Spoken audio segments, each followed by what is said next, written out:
Good afternoon, and thank you for being here. Thank you for everyone at the conference. And before I get started, I just want to say sorry to Gabriel for having to cover my talk at the very beginning. First thing, I know you didn't get much practice, so thank you for doing that. Thank you for allowing me to be here.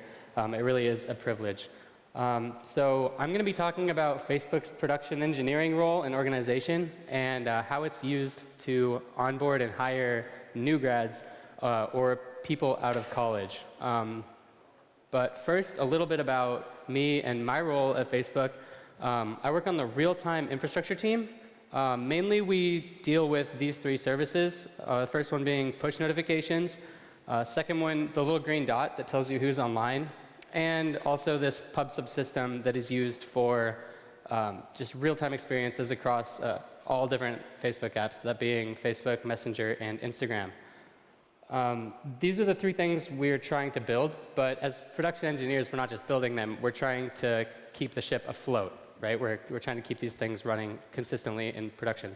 And one thing we do through that is what we call on-call shifts, which means if something goes down, one person on the team gets a notification on their phone or a text or a call saying that something's broken. So real quick, does anyone else have that as their role, where they have something go off on their phone if they're not at work if something is broken? Okay, yeah, so you guys know it's not the most fun thing to do, right? You probably share that with some other people, so you're not the only one that's ever on call. But I just want to give you a little bit of a story first of my first on-call shift. We do on-call shifts for an entire week at Facebook, so I had been on call since Tuesday, and it was getting to the weekend. And when you're on call, you have to have your laptop on you, basically, so that if something goes wrong, you can pull your laptop out, use your cell phone to tether, connect to the internet, and start remediating these problems. Now, I had only been on this team for a couple months, and I was straight out of school, so I didn't have a ton of experience working on these huge services, things like that.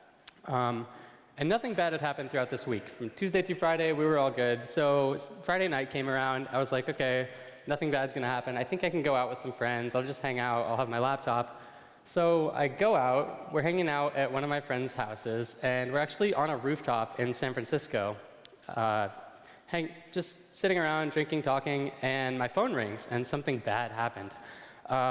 And so I open my laptop, try to figure out what's going on, and realized right away that I had no idea what was happening. I could look at these graphs. I saw that something was bad, clearly, but I had no clue. So I opened up chat. I was talking with my team, and eventually some senior engineer stepped in and fixed the issue. I felt pretty incapable at that moment. I was on call. I should have been able to fix it. This is what was going through my head. I mean, clearly I was a new grad. So like in hindsight, yeah, there was no way I was going to be able to solve this problem. This is a very senior guy who was able to log in and figure out what was going on.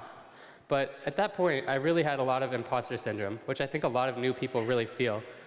Imposter syndrome, if you've never heard the term, is where you feel like you really don't belong in your role, like you're not good enough, or that everybody else is better. So my talk is really about answering these two questions. I want to know, how can I successfully hire and onboard new people, especially new grads, that you want to work with? Okay, how do you do that? And then secondly, as a new grad, as someone fresh out of school, what can I do to take control of my job and my experience and learn what I need to do better? So real quick, what we're going to talk about, why new grads? Why is it important to hire people straight out of school instead of experienced engineers? Where to look for them, how to interview, how to onboard them, and finally, Facebook's production engineering role and how I feel like that has fit into my experience of onboarding there. So real quick, who am I? Why do I think I can answer these questions? I was a new grad, like I said, straight out of school, went to Facebook. I successfully onboarded, and I'm working on reliability. So SRE, that's kind of what we do here. That's why I think this talk fits in with what we're talking about. I work in really big systems, okay? The stuff I work on is used by these three apps that I show here, Messenger, Facebook, and Instagram. And I've also seen a huge growth on my own team. It's gotten twice as big since I've been there, and now I'm actually mentoring even just a year and a half of being at the company. So why do we need new grads? Firstly, I think obviously their perspectives are going to be pretty diverse compared to people who have been in industry for a long time. These kids have been in school for 4 years learning the newest technology. They also know how to work pretty fast. They know how to work with deadlines in school. When you're working on an assignment, it's not like there's a customer who you can talk to and kind of debate when this thing is going to be done. A teacher knows when you should be done, and you're going to be done by that time. They also have some pretty specific knowledge because they can choose their own classes when they're going through college, and that allows them to have a pretty deep knowledge in at least one area. Not only that, they also know other people who are in tech because they've spent the past 4 years with people and learning who's good and who's not at different things. So you can really expand your network by hiring new people out of school. And lastly, this is a long-term investment in your company. These people can spend years doing what they want to do and what they like to do. But not only that, you're also being a good citizen by training people for the long term in the industry, right? If you're hiring someone who only has 5 more years until they retire, yeah, they might be really good for those 5 years, but that's not a long-term investment, and you're not really growing anybody else. So why can't we just hire new grads? Why can't we just pull them out of school and bring them on immediately? Well, it's hard, and also being one is hard. I just want to ask, how many people were in school in the past 5 years? Were in college? Okay, not very many. How many of us have taken a part or a role in hiring someone that just came out of school? Okay, that's a good number. So a lot of you, if you've taken roles in hiring people, you've been hiring people who were not straight out of college. And so if you were in school, hopefully this helps you connect with who you were a couple years ago. If you are not hiring people out of college, hopefully this can try to change your mind about why you might be doing that. But here's a bit about why it's a problem. There's kind of this difference between how you do work in school and how you do work at work. In school, you're always building something from scratch, right? You get an assignment, and you start with int main, right? And it returns 0, and then you fill that out, right? You're building all these different things. Where in work, you come on board, and there's tons of code there already. You're maintaining services, building them up even better, maybe adding alarms or monitoring or something like that. But you usually start with something that exists. In school, you get to choose your interests, right? You get to do whatever you want. Where at work, you're usually, once you're on a team, you don't really get to choose what you're going to be doing from then on. And you're going to be working on that stuff for years. It's not like you're just on a class and you're only doing that one thing for 6 months or 4 months or however long your semester is. In school, you also work alone or on a very small team. But you're not really doing inter-team things. You're not talking with your team and with other teams and trying to build these connections between them to get things done. You're really doing a lot of the stuff by your own. And you're doing it for a grade, right? Once you finish the assignment, that assignment's done forever. You never have to look back at it. Maybe you got a B, maybe you got an A, maybe you failed, whatever. It doesn't matter. It's in the past. At work, when you finish something or you've started to finish something, you're really in it for the long game. You want to have an impact going forward in your company. Also, I want to talk about why I think SRE or production engineering requires experience. We're talking about not just one program or one function or one algorithm that you would write an assignment for. This is, a lot of times, interactions between these huge services. Not only that, not only knowing what these services do, but how they do it. You need to be able to determine if a certain service is going to be a good fit for your product or not. You're also doing things like debugging programs while they're actually running. That's not anything you would actually ever do in school. But in prod, this is a real issue. This is something we need to be able to handle. And you need to be able to sustain the growth of your company, the growth of your services, which means building automation to do stuff. Also in school, you don't really do that. You write a lot of code, but you don't write code to be able to handle situations in prod. So real quick, I just want to talk about what it's like, or what it was like for me, my story, kind of getting out of school as a senior in college. I was actually pretty good at writing code. I had won some programming competitions at school. I had done some side projects, and I was pretty humble. You know, I knew that there was so much more out there to learn. And especially in 4 years, I knew that I had only scratched the tip of the iceberg. I was really passionate about coding. I knew I wanted to do this for my life. I knew it's what I wanted to do. And I was practiced at interviewing, like really practiced. I had done this a lot. So quick plug for my college, actually. They had a really passionate staff. And that's not just for engineering, although it was an engineering school. There was also a huge focus on humanities. And this will become important later. But I think it's important to look at people as they're coming into your company, not just as technical problem solvers, but also how they're going to treat other people and what they're going to do for the people in your company going forward. So for me, in college, some of the classes that I took that taught me this were nature and human values, ethics, and engineering's role in social justice. But I had some problems going forward because my school was not huge. There were 4,000 undergraduate students total, and in computer science, we only had about 150 graduating per class. So I didn't really have any contacts in huge companies, and I had a less than stellar resume. I was really good at tests in school, but homework was really not my thing. So my GPA hadn't been really great. I really just needed one shot. And a question that I need to ask you about interviewing and hiring new grads is, where are you looking?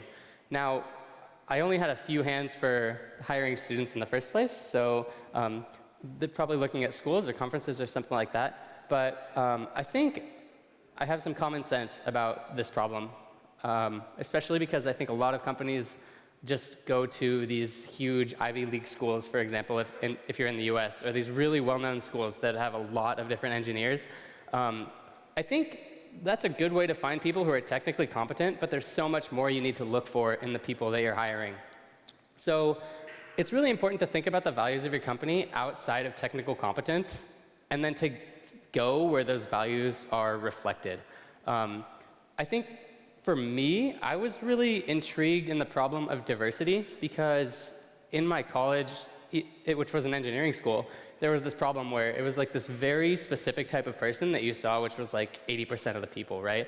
And I did know through those humanities classes that diversity really does help us to build better products, make better decisions, and serve clients better, especially when you're looking at clients all over the world, not just one specific area, okay? So if you're only hiring in the same 10 schools, it's going to really impact that. But maybe if you're getting creative of where you're looking for people instead of schools, or going to DevOps days and meeting people from all over the world here, you're going to find a good variety of people. So I wanted to take a closer look at this problem, and my friends told me about a specific conference that was in the US, and I ended up going to Grace Hopper for Women in Computer Science. Why was I there? Yeah, that's a good question. I was there mainly, for one, to stand up as an ally. There were all these women in tech, and I just wanted to show them by being there that they were not the only ones who cared about this problem. That was my first and foremost point. I also came to hear really good tech talks. I wanted to learn, and I knew that tech conferences were a good way to do that. And lastly, I wanted to build empathy. I wanted to feel underrepresented in my field because that's something I had never felt before. So I was curious, and I had some friends that were going, and I went, and I volunteered at the conference. I didn't know that being there would literally change my life forever. So I went, and Facebook actually had a pretty good presence there. They were giving a talk on this weird thing called production engineering, which I had never heard about. And I went to this talk. I had met some people, and I was talking to a recruiter, just getting to know her, and I didn't even bring my resume to this thing. I literally went just to hear these tech talks. And she found out that I was a teaching assistant for a Linux class in my college. And so she seemed really intrigued. She made me actually go back and get my resume, so I did, brought it to her, and actually I had an interview the next day. So I guess my point for this is that you don't want to just go to places where you know you can find technically competent people, because you don't know that you and your company have any connections with them. Instead, look for the connections first. Look for something that you're looking for in those people besides technical competence, and you'll find the technical competence later with the interviewing and everything else. So, moving on to interviewing. Your company is alive. It's a living, breathing thing, and it stays that way because of the people that you hire, and of course, onboard and all of that. The goal of interviewing is to determine the size of this region from both perspectives, okay? So we're talking about, are they capable, are they passionate, and do they have an opportunity? Also, would it be an opportunity for them to work here, on my part, if I'm hiring them? These circles might look different depending on who's looking at it, whether it's the candidate or whoever's hiring them. So maybe when you first get into this interviewing process, it really looks something like this, because you don't really know much about their capability or what they're passionate about or the opportunity of the whole situation. On the capability side, we really need, as a company, we really need to look for base-level technical skills, okay? I think one really good way to do this is to ask interview questions that are coding and ops related. For me, when I was interviewing for Facebook, a big question for me that made me actually really like this interview was that I got a bash scripting question, which I had never seen as an interview question before.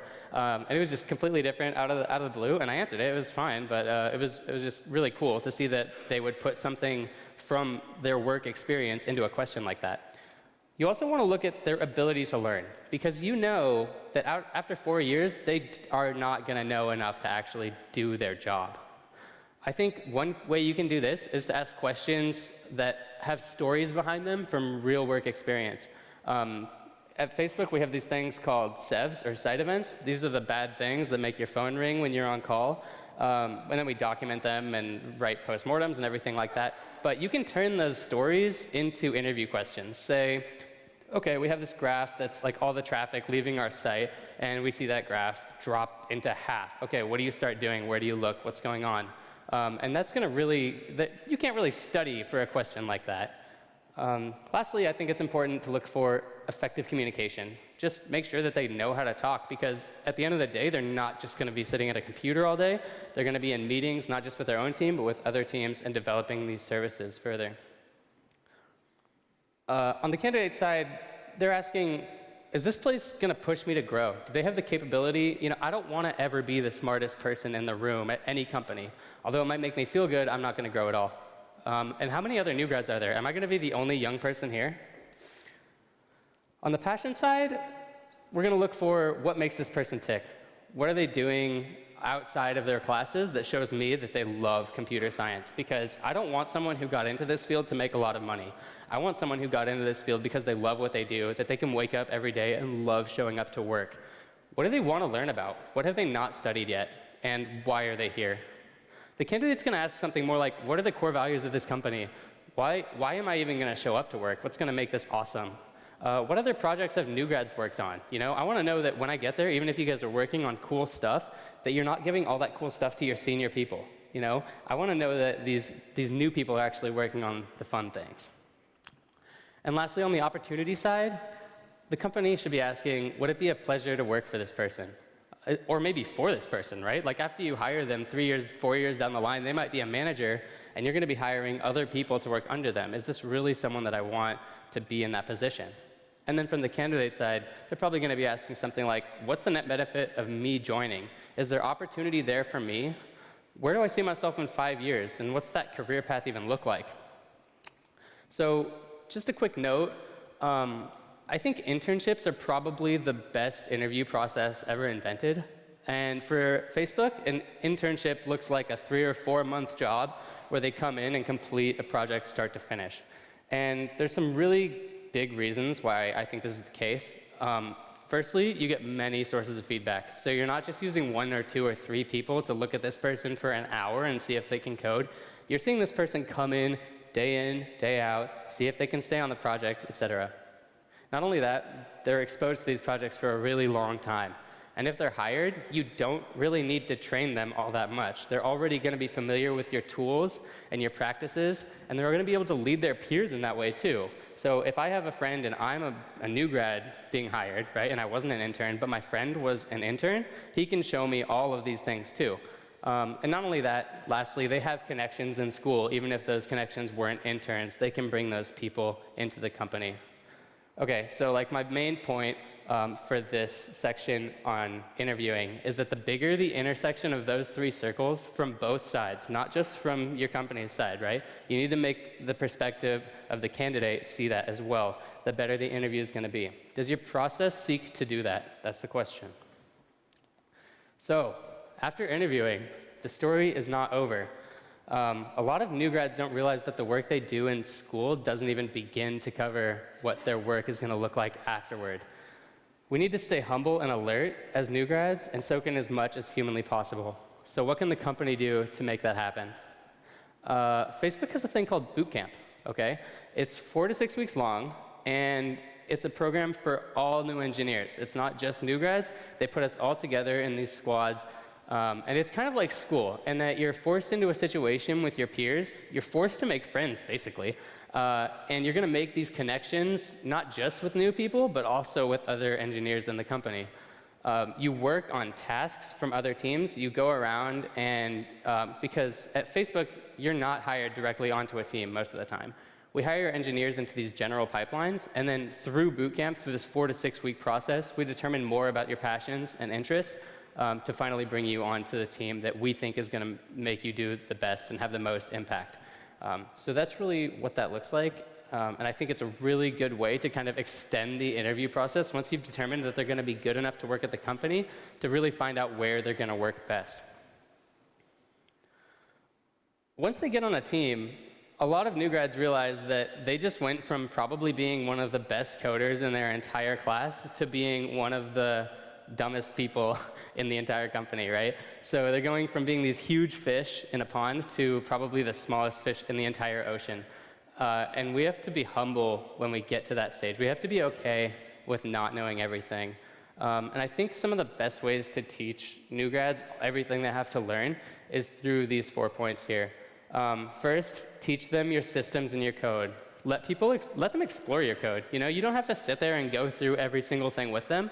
Encourage them to ask questions because they're really not going to know anything. And even if you don't know all the answers, you probably know the person to tell them to go to. Teach these people how to fish, not just show them the answers, of course, right? And on top of that, people, right? Introduce them to your top engineers, to the people that are going to blow their minds, because that's what's going to make them want to improve and stick around and learn even more. Also ask the question of, okay, now that I introduced you to this awesome person who's probably going to be your mentor, what would happen if they left? Okay, because that kind of question and that mindset that the new grads have is going to make them want to kind of take over the role and become way better than they initially were, just so that, because it happens all the time, right? People leave, people switch teams, and someone's going to have to be there to fill their shoes. On top of that, one-on-ones with especially managers, I think for me, this has been huge. Just being able to take the time, like 30 minutes a week, to really just do a sanity check on like what I'm working on, what I care about, and is this good? You know, do I really belong here? Am I really good enough? And just to have that sanity check and the talk with the manager has been really, really helpful for me. And even if it's not a manager, a one-on-one with a tech lead is also really important. So that person that's going to blow their mind, let them spend 30 minutes. Maybe it's every other week. Maybe it's just once a month to catch up and check in and just make sure that this code is good, the stuff that they're doing is quality. Make them uncomfortable, okay? So my story from the beginning, I was on call, and everyone on my team knew that if something bad happened, I wouldn't be able to fix it. But they also knew that if I was never on call, that I would never know how to fix these things. So there's really this aspect of, you know, getting uncomfortable and being forced to do stuff before you even know how. That's really going to help. And lastly, show the expectations. You know, the company knows that you're going to grow, but make sure to push that on them. Because if they don't feel like they need to grow, then maybe they won't ever want to. One example of this whole process for me of being thrown into the fire was what we call a host group migration. So we have these different hosts for different services, maybe service N, X, Y, and Z. And they were all on these differently provisioned hosts. And to re-provision a host, we actually have to shut it down and rename it. So I had thousands of machines that were in these different groups, and if we wanted to move capacity from one service to another, we would have to shut down those machines, rename them, and re-provision them, which could actually take hours. So since we wanted to be more fluid with our capacity and with our machines, we actually wanted to move all of those different groups and just create a new group with all the machines and run the services across there. That was a lot of work, actually. So it seems pretty little, like a pretty basic thing to do. But I actually learned a lot from this experience, like which services are responsible for what on the team. What kind of hardware did they run on? Maybe they had allocation constraints in our data centers, you know, like we can't have a bunch of machines in one rack, or maybe a bunch of them had to be in one rack for a specific service. Also, just what kind of hardware did they run on? Maybe one type of machine or another. And lastly, I learned about capacity readiness. You know, how many machines in one service can I take down and still be safe for the rest of if a data center goes down or something like that. So for me, it seemed like a super basic project when I first learned it, but it really did teach me a lot. So these little basic projects that end up being really long-term things can be a really good way to teach people. Okay, now I want to talk about Facebook's production engineering role and why I think it's important in this context.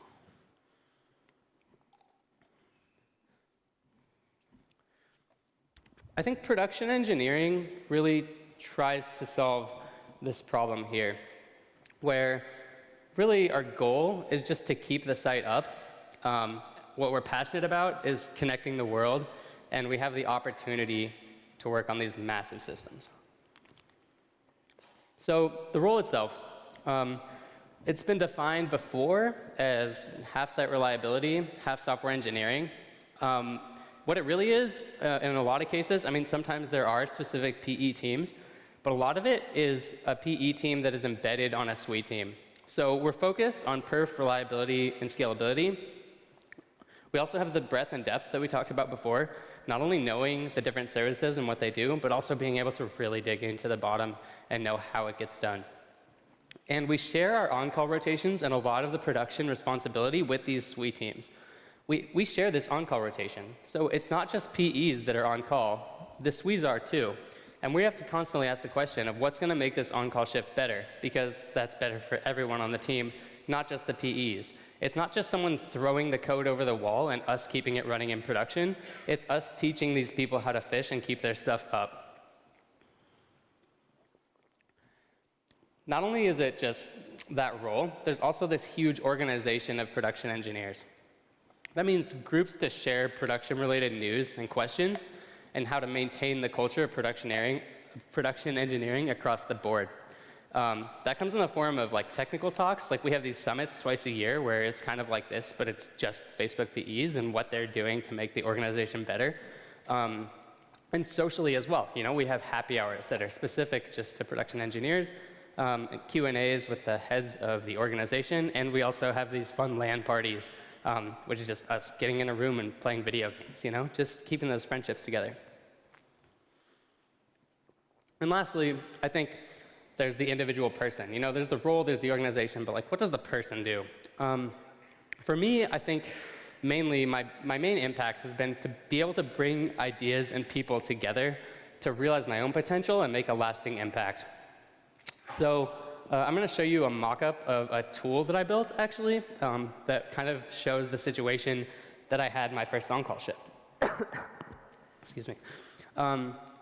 So if you remember, we had a problem, right? And I had to get a senior engineer to solve it. And what actually happened was that we have a pub subsystem, like I said before. And one of our customers, one of our internal customers, had actually turned up something to way more than they should have. They had cranked up this feature of theirs to be able to use way more capacity than we were ever ready for.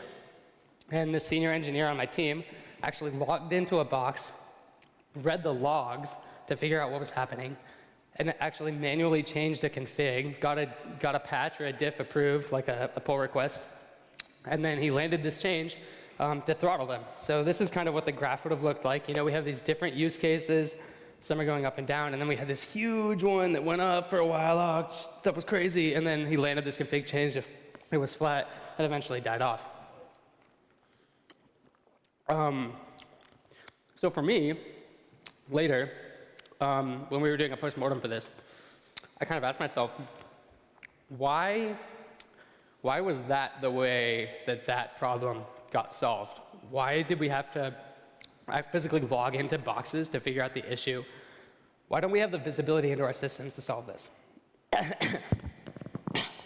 So I created this idea for something, why don't we visualize that data in a web page and create something that we can land these config changes from that's super easy, type aheads and just a button. So I basically started with this idea just for my own team. And I made this very specific case. And then actually, I showed it to a lot of other teams, and they wanted something like it too, because they had other customers that were using their stuff, and they needed to be able to shut them down as well. So I generalized it. I made it super easy for anyone to use it, because they could just import this into their configs, and then it's basically just a list of strings that this type ahead supports. And then they could have this page and just import into their own service and do whatever they want with what happens there. So I started with an idea. I applied it to one problem for a proof of concept. I noticed a pattern. I generalized it, and I got a bunch of other people to use it. We call that impact at Facebook. So this was my project, right? I had a passion for making these things safe, easy, and fast to use, because I knew my on-call shift was hell because I wasn't able to do that stuff. I had the capability of gathering this data from our services. I can write C++ code to do that, no problem. Full stack web development. Yeah, that's what I did in school. That's all good.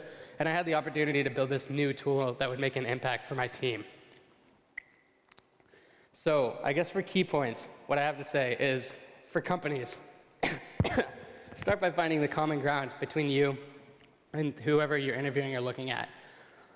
Interview aggressively, mentor intentionally, put them into the fire. Discomfort will breed the growth that you need. That's the only way, really, to get growth. And as a brand new employee, to becoming an autonomous, aware engineer, get them to live and breathe the culture. That's really, really important. And then for new grads, of course, find common ground. Look, I did it for you. Learn from a mentor. Find someone who's really good. Follow them. Automate everything. If you're doing the same thing next year that you're doing right now, then you're not really doing your job. Stay uncomfortable. Keep pushing yourself. Embody the culture. Drink the Kool-Aid. And finally, stand on the shoulders of giants. The technology that you're using today has never been used by anyone else. And I think that's probably the biggest point that I could give, is that this kind of stuff that you're doing has never been done before, and really embrace that. So that's all I had for you guys today. Thank you. I have a few minutes for questions.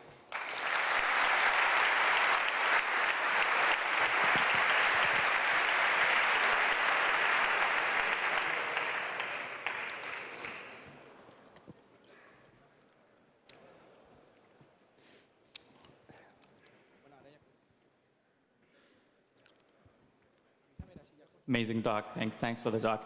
I resonated with a lot of points that you said about graduating and joining an operations engineering role, which I did similarly. But what I found hard was the escalation paths to something that I couldn't solve would escalate to a senior engineer, and then something the senior engineer couldn't solve would escalate to the development team for that service or whatever. And so what kind of escalation paths do you all use at Facebook? If you could share that. Sure. So one important thing that we have is this thing called the Sev tool. So if there's an event that's going on, you can chat in a thread and tell people and notify them. But if you realize that there's actual impact to customers that's happening, we do something called opening a Sev. And there's these other on-call rules that kind of move up the chain, so that people even higher up from your team will ask you what's going on. Do you need help? Who can I call that's going to be able to help us with this situation? And those people usually have connections. But it's really important to use the right channels.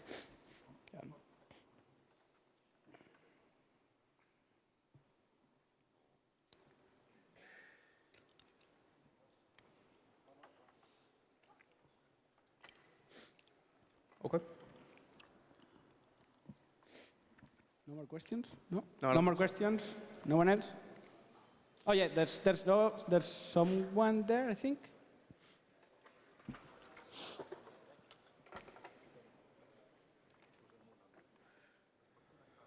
You said at the beginning, when you start your job, though you are having good coding skills and so on, you felt like an imposter. Absolutely. How about feeling like an imposter, no matter how, if you are just graduating or with experience in your bag? For instance, regarding to the diversity, you are going to work in a different place with different people. You have that feeling of being imposter, no matter what to do, how to deal with it in the same way, or what's your opinion on that? Yeah, I think the biggest thing for me has been telling people how I feel, right? And because everybody gets that in tech, I think. It doesn't matter if everyone else looks like you or not. A lot of us feel like we're not smart enough to do our job, but we're there and we're doing it every day. So it's really important to not just your peers, but your manager, you know, and just to open up about that. Because as long as you keep it inside, you're going to keep feeling it. But as soon as you hear somebody else say, me too, that's when the imposter syndrome goes away, you know, because they also have it. So it's like you both feel like you're not there and you're not as good as the other one. But if they feel like they're also not as good as you, then I think that really helps. Sorry? The deadline. What will be the deadline to wait to open this issue? Like, when is going to be too late, or you were wrong on not opening? Yeah, it'd be too late if you quit because you didn't feel like you belong, right? I think any time before that, when it's whenever you feel, I think, but you should just do it. I mean, I don't think it's too early ever, so. As early as possible. Yeah. Okay. And don't be afraid that the people are going to be offended because they are treating you nice and so on, but maybe they don't realize.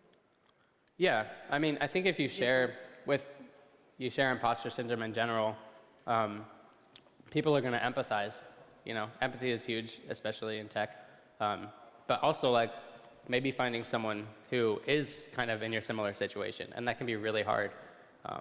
So, I don't know. At Facebook, like, it's so huge. I have so many people to go to, but it's probably a lot harder in smaller companies. So, yeah, I do feel that.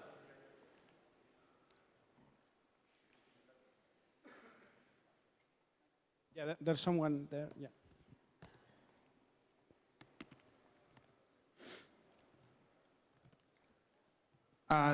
Sorry. Did you actually tell your manager that you didn't feel smart enough? And what did your manager answer you? So with me, it was more my peers that I shared that with. But I did freak out with my manager a few times, just with my own deadlines that I needed and how to prioritize things. And like, if I had just asked myself the very basic questions of like, okay, what needs to be done first and stuff, like, then I would have been fine. But I was like too busy freaking out about getting these things done and not actually doing them, right? So he just like, okay, breathe. Okay, we're gonna write these down, you know? So just basic stuff like just being open and honest is just so big. You know, if you're bottling everything up and freaking out the whole time, that's where the problem is actually at. It's not in what you're actually doing, right? So, yeah.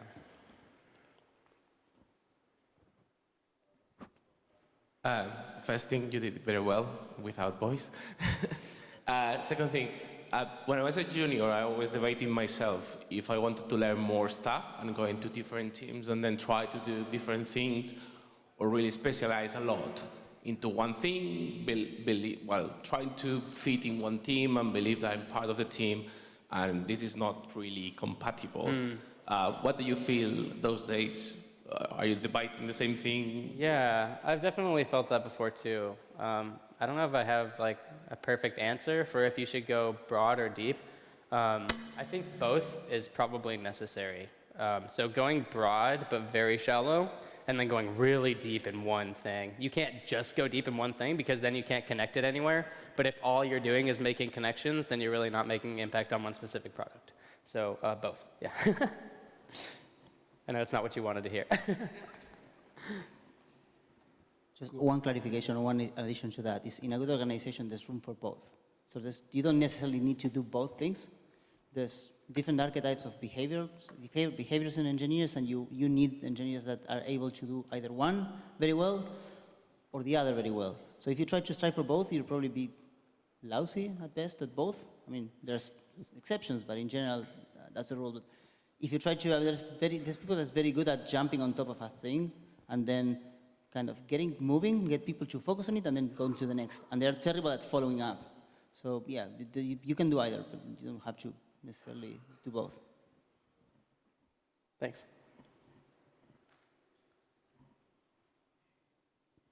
So yeah, okay. I think that this is it now for questions. Yes. All right. So thank you very much, Espen, for your talk.